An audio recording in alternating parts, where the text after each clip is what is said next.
এবার দেখুন এক ষাঁড়ের তাণ্ডবে অতিষ্ঠ গ্রামবাসী। বাদুড়িয়ার যাত্রা পঞ্চায়েতের ঘোষপুর এলাকার ঘটনা। এই ঘোষপুরে বেশ কয়েকটি ষাঁড়ের তাণ্ডবে অতিষ্ঠ হয়ে উঠেছে এলাকার কৃষক এবং গ্রামের মানুষ। সিজনারি যেসব চাষবাস আমরা করি, পরস্পর সিজনারি চাষবাস, সেই সব মোটামুটি মটরশুঁটি, শীতের সময় মটরশুঁটি, কফি, যেসব আর কি শীতের ফসল, সে মোটামুটি রাত্রেও পাহারা দিতে হয়। সারাদিন আমরা খাটাখাটি করি, এবার রাত্রে যে একটু বিশ্রাম করব সে অবকাশ আমাদের নেই। আমাদের ওই সারের জন্য আমাদের হয়তো দলবদ্ধভাবে এই চল, হয়তো সার দেখা গেল মটরশুঁটি, 5 কাটা মটরশুঁটি কয়েকটা সার মিলে এক রাত্রে খেয়ে চলে গেল। আতঙ্কে স্কুলে বা টিউশনি পড়তে যেতে পারছে না ছাত্রছাত্রীরা। শতাধিক বিঘা চাষের জমির বিভিন্ন ফসল, ধান, পাট, সর্ষে খেতে এবং ফসল নষ্ট করে দিচ্ছে কয়েকটি ষাঁড়। এমনকি এই ষাঁড়গুলি গ্রামের ভেতরে ঢুকেও মানুষকে শিং দিয়ে তেড়ে আসছে। ষাঁড় তাড়াতে গেলে উল্টে তাড়াচ্ছে মানুষকে। ভয়ে স্কুলে যাওয়া ছেড়ে দিয়েছে ছাত্রছাত্রীরা। এলাকার মানুষ বহুবার স্থানীয় পঞ্চায়েত ভিডিওকে ফোন করেও কাজ হয়নি। অসহায় কৃষকরা এখন কি করবে সেই প্রশ্ন উঠছে। কৃষকদের দাবি ষাঁড়গুলিকে ধরে অন্যত্র নিয়ে গিয়ে ছেড়ে দেয়, কিন্তু কৃষকদের কথায় প্রশাসনের কেউ কর্ণপাত করছে না। এখন কি করবে কৃষকরা বা গ্রামের মানুষ, এমনই প্রশ্ন উঠছে। কৃষকদের অভিযোগ, না খেতে পেয়ে এবার পরিবার নিয়ে তাদের রাস্তায় বেরোতে হবে।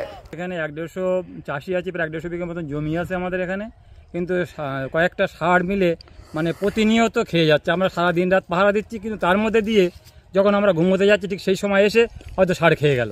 কিন্তু এখন যে পরিস্থিতিতে আমরা দাঁড়িয়ে রয়েছি, ধানের শীষ বেরিয়ে গেছে, সেই ধান সব খেয়ে নিচ্ছে।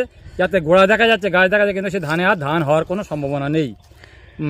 যখন সবজির সময় সবজি চাষ করছি আমরা, মাচান, আমার যেমন সিমের মাচান ছিল, বড় বড় ষাঁড় সিম কাতে ঢুকে মাচান ভেঙে শেষ করে দিয়েছে।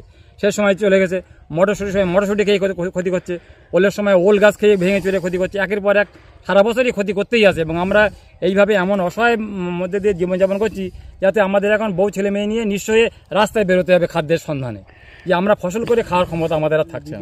আমরা বিডিওকে জানিয়েছি, পঞ্চায়েতকে জানিয়েছি, ঊর্ধ্বতন কর্তৃপক্ষকে জানানো হচ্ছে, কোনো সমাধান হচ্ছে না।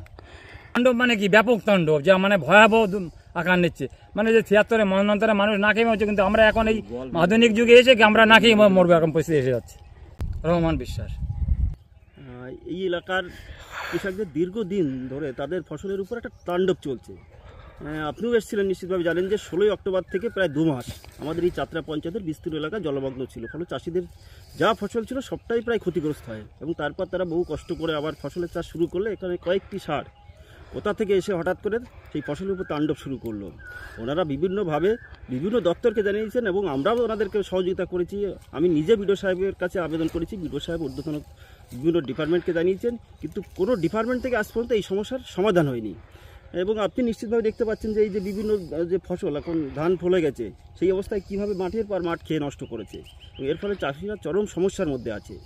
এবং কোনো দপ্তর থেকে যে সমস্যার সমাধান না হয়, আমরা চাইছি যদি আপনাদের মাধ্যমে, আমরা দেখেছি যে আপনারা বিভিন্ন খবর তুলে ধরেন এবং তার ফলে আমরা সমাধান দেখতে পেয়েছি, এবং আপনি এসছেন, আপনাকে ধন্যবাদ যে এই খবরটা তুলে ধরুন। এবং যদি কোনোভাবে সমাধান করা যায় তাহলে বিস্তীর্ণ এলাকার কয়েকশো কৃষক তারা উপকৃত হবেন, এবং তাদের যে ফসল সেই ফসল এই ষাঁড়ের তাণ্ডব থেকে রক্ষা পাবে। কীভাবে করবো? আপনি জানেন যে জলমগ্ন হওয়ার ফলে ইতিপূর্বে কৃষকরা যে শস্য বিমা করেছিলেন সেই শস্য বিমার টাকা ওনারা পেয়ে গেছেন বা পাচ্ছেন, এবং এরপরেও আজ আমরা যা দেখলাম, এবং এরপরে আমরা কৃষি দপ্তরের কাছে আবেদন করব যাতে এই ক্ষতিগ্রস্ত কৃষকরা ক্ষতিপূরণ পান। সেই ব্যাপারে আমাদের পক্ষ থেকে যা যা সহযোগিতা করার সেটা আমরা করব। আমাদের এই সহকৃষি অধিকর্তা আছেন, ওনার কাছে আমাদের আবেদন পৌঁছে দেবো। আমাদের বিডিও সাহেব আছেন, আমার সভাপতি ম্যাডাম আছেন, তাদের কাছে আমরা ওনাদের যে দাবি, ওনাদের যে বাস্তব পরিস্থিতি, সেই পরিস্থিতি তুলে ধরবো যাতে ওনারা এই কিছু ক্ষতিপূরণ পান, কারণ ওনাদের ফসল নষ্ট হয়ে গেছে। এই ফসল আর ওনারা ঘরে তুলতে পারবেন না। আমার নাম কুমারেশ রায়, আমি বাদুড়িয়া পঞ্চায়েত সমিতির পূর্ত কার্য পরিবহন কর্মাধ্যক্ষ।